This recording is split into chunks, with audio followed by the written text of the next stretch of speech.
Hey, what's up guys and welcome back to askNK. Today we have a very quick update for you guys. The folks at Maxon, creators of Cinema 4D, present owners of Redshift, have actually announced that Redshift would no longer be perpetually owned. The idea about this one is Redshift come 30th of August 2021 will become subscription based, so in case you want to own this, right now is the best time to own it. Now the reason about this one is the fact that the functionality of Redshift is fully dependent upon third-party hardwares and also softwares, and in order to maintain compatibility with the latest hardware, drivers and also host application development needs to be constant, and Redshift needs to be keeping up to speed with all of these hardwares and softwares. Now the idea about subscription from Maxon shouldn't come as a surprise, as we've seen this with Cinema 4D. I'm particularly not so okay with the fact that Cinema 4D now has a subscription version and also has a release version, and the release version don't get updates as much as the subscription version. If you take a look at Cinema 4D, there is the S24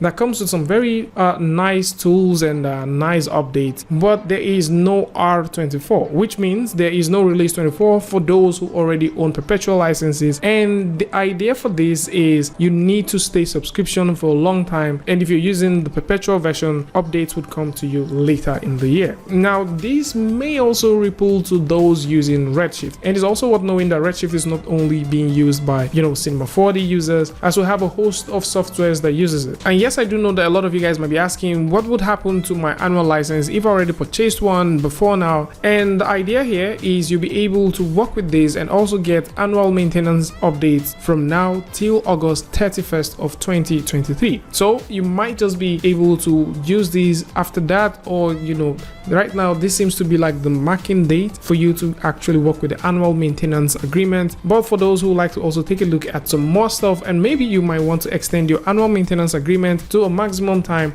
this is only going to be able to be pushed till August the 31st of 2024. So you might want to come over here and read up on some of the things that deals with subscription, Redshift accounts, how you can work with your My Maxon account, and so on and so forth. So link to this is also going to be in the description, so you will be able to check it out as well. And something interesting about Redshift right now is Redshift is having a new update. Now the folks at the development side of Redshift, they are doing some nice dispersion and caustics, which is now coming over to Redshift 3.0.50, and this also comes with a couple of other updates that you may want to check out. The folks at Maxon now have something known as the Maxon One, which is more like an all-in-one package that deals and also offers most of the products that they have. So if you go over to the C plan, you would notice that Maxon One comes with Cinema 4D, Redshift for Cinema 4D, Red Giant Complete, and also Team Render. And for those who like to own these as individuals, you might also notice that there is a Maxon One that comes with a couple of things, but right here you'd not notice that Redshift is existing, which means Redshift as an independent tool doesn't really have a price tag at this point. So probably at the end of August the 30th, we might be seeing Redshift make its way to this part of the list, and then we might be seeing a given price. Right now a lot of people are actually speculating that the price would be the maintenance price of the nodal lock, which is actually $250 or $300 for the floating license.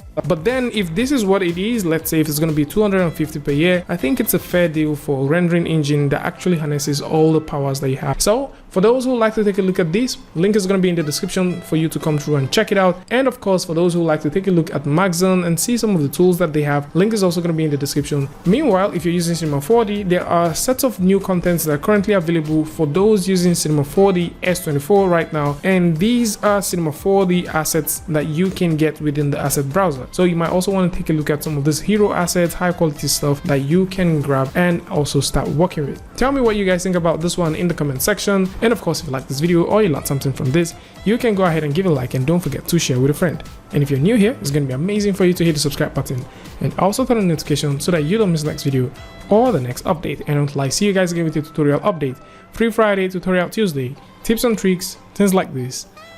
Peace.